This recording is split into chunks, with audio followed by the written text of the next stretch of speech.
नमस्कार सगळ्यांना, ओम साईराम. तर आज आपण या व्हिडिओमध्ये साडीपासून फ्रॉक कशी शिवायची ते बघणार आहोत. तर याच्या आधीच्या व्हिडिओमध्ये मी तुम्हाला कटिंग कशी करायची हे सांगितलेले होते.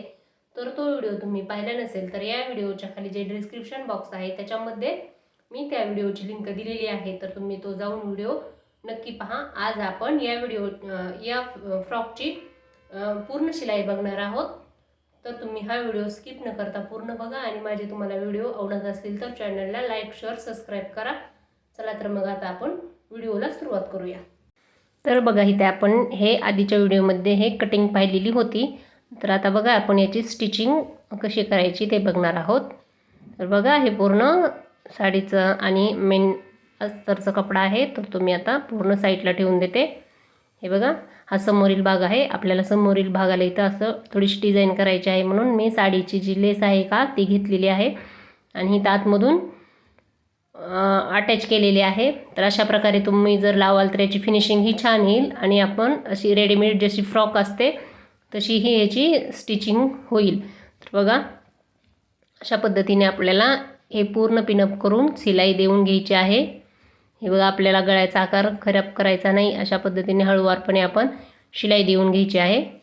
तर हे बघा, आता आपल्याला इथं कट करून घ्यायचं आहे. तर बघा, अशा पद्धतीने आणि ह्याला आपल्याला छोटे छोटे कट देऊन घ्यायचे आहेत. याच्याने पलटी आपली अगदी व्यवस्थित होते. तर बघा, हे आपल्याला पलटी करून घेऊन इथं आपल्याला दाब शिलाई देऊन घ्यायची आहे अशा पद्धतीने.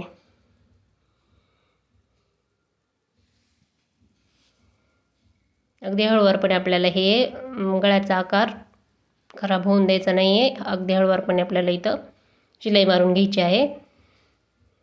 तर बघा, आता आपण पूर्ण साईड पार्ट पूर्ण जोडून घेऊयात.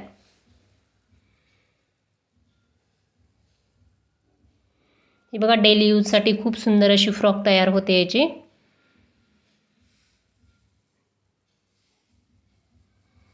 तर बघा, अशा पद्धतीने पूर्ण आपली साईड करून स्टिचिंग झालेली आहे. तर हे कटिंग करून घ्यायचं आहे आपल्याला.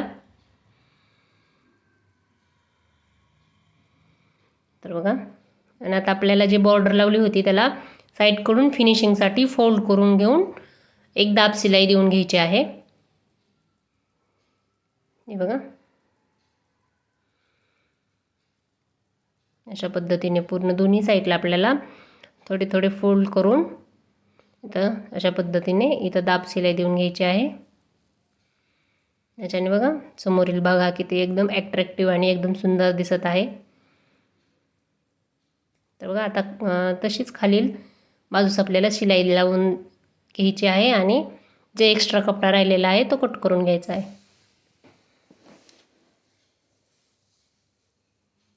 तर बघा, अशाच प्रकारे आपल्याला पाठीमागील भागही तयार करून घ्यायचा आहे.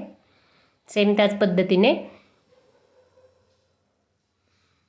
पूर्ण राऊंडला टिप मारून आपल्याला कट करून छोटे छोटे कट देऊन घ्यायचे आहेत आणि पलटी करून घ्यायचे आहेत. हे बघा, अशा पद्धतीने.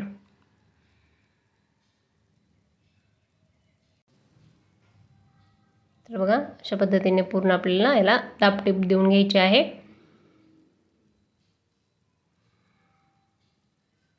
हे बघा, साईडलाही आपल्याला पूर्ण शिलाई देऊन घ्यायची आहे, गोलाकार पूर्ण. तर बघा, संपूर्ण शिलाई देऊन घेऊन आपल्याला जे एक्स्ट्राचा कपडा आहे तो कट करून घ्यायचा आहे.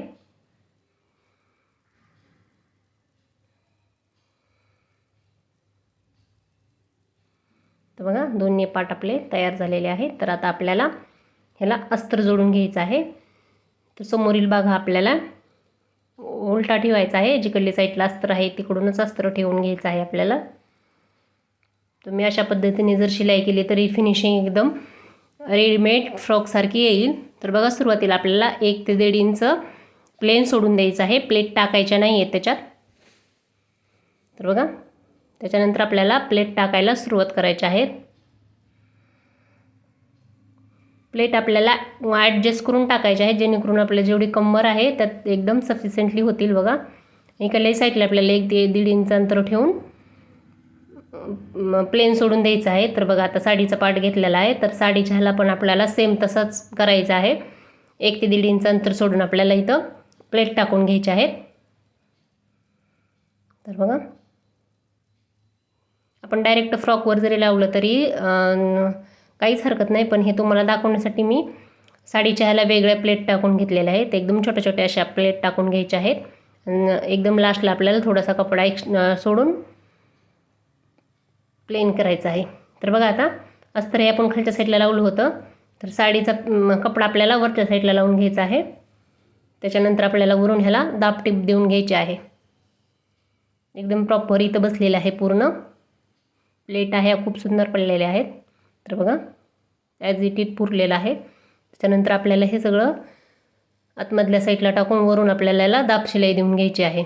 तर बघा दाब शिलाई देऊन घेतली आहे. अशाच पद्धतीने आपल्याला दोन्ही पाठीमागील पार्ट हा असा सेम रेडी करायचा आहे. तर बघा दोन्ही पार्ट आपले रेडी झालेले आहेत. आता आपल्याला शोल्डर जोडून घ्यायचे आहेत. तर बघा शोल्डर जोडायची ट्रिक सांगते तुम्हाला. तर सुरुवातीला आपल्याला दोन्ही साईडला सेम ठेवून सेम टिप मारून घ्यायची आहे. त्याच्यानंतर आपल्याला हे आतमधल्या साईडला पलटी करून टिप मारून घ्यायची आहे. याने फिनिशिंग ही छान येते आणि अगदी रेडीमेडसारखे आपल्याला इथे फ्रॉक स्टिचिंग होते. तर बघा अशा पद्धतीने शोल्डर अटॅच करायचे आहे आपल्याला. तर बघा दोन्ही आपल्याला डबल टिप मारून घ्यायची आहे दोन्ही शोल्डरला आपण. तर बघा दोन्ही शोल्डरला आपण डबल टिप मारून घेतलेली आहे. तर आता आपल्याला हे शोल्डर व्यवस्थित समोरील साईडला करून त्याच्यावर आपल्याला एक दाब टिप देऊन घ्यायची आहे. याच्याने फिनिशिंग ही छान येते. तर बघा अशा पद्धतीने शोल्डर हे पाठीमागेतल्या साईडला करून द्यायचे आहेत. तर बघा आता आपल्याला फ्रिल बाही अटॅच करायची आहे. तर मी 3 इंचाची फ्रिल तयार करून घेतली आहे. अशा पद्धतीने हे अटॅच करून घ्यायचे आहे. याला आपल्याला वरून एक दाब शिलाई देऊन घ्यायची आहे. खूप सोप्या पद्धतीत मी तुम्हाला इथे सांगत आहे. तर बघा याच्याने फिनिशिंग ही छान येते. सेम अशाच पद्धतीने आपल्याला इकडच्या साईडची ही फ्रिल लावून घ्यायची आहे. तर बघा दोन्ही साईडचे आपल्याला फ्रिल तयार झालेले आहेत. तर आता आपल्याला याला फिटिंग करून घ्यायचं आहे. तर बघा फिटिंग करताना आपल्याला समोरील साईडलाच करून घ्यायची आहे, कारण याची आतमधल्या साईडला फिनिशिंग ही छान येते. तर आपल्याला बंद लावून घ्यायचा आहे. तर कमरेत बंद अटॅच करून घेतला आहे मी. तिथं पूर्ण अशी शिलाई मारून घेतली आहे. आता ही शिलाई आपल्याला पलटी करून घ्यायची आहे आणि एक दाब टिप देऊन घ्यायची आहे.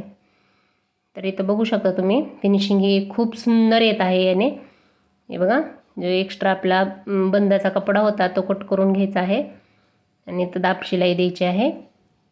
त्याच्यानंतर आपल्याला दोन्ही साईडला दाब शिलाई देऊन फिटिंगचे माप टाकून घेऊन फ्रॉक फिट करून घ्यायचे आहे. जेवढे आपण लूजिंगला ॲड केले होते 1.5 इंच किंवा 2 इंच तेवढेच फिटिंगला टाकून घ्यायचे आहे. हे बघा आतमधल्या साईडलाही आपली अस्तरची फिनिशिंग एकदम सुंदर आलेली आहे. अशाच पद्धतीने दोन्ही साईडला आपल्याला दाब शिलाई आणि फिटिंगची शिलाई टाकून घ्यायची आहे.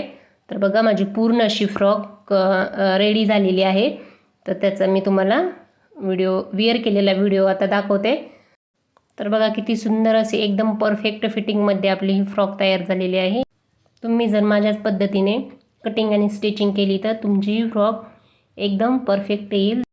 फ्रॉकची संपूर्ण स्टिचिंग बघितलेली आहे. आय होप तुम्हाला हे पूर्ण समजलं असेल. जर कोणाला काही शंका डाऊट असतील तर मला कमेंट बॉक्समध्ये नक्की विचारा. मी तुमच्या प्रश्नाची नक्की उत्तर देण्याचा प्रयत्न करेन. आणि याच्यानंतर तुम्हाला कोणत्या प्रकारचे व्हिडिओ बघायला आवडतील तेही मला कमेंटमध्ये नक्की सांगा. व्हिडिओ पाहिल्याबद्दल खूप खूप धन्यवाद. भेटूया आपण नेक्स्ट व्हिडिओमध्ये.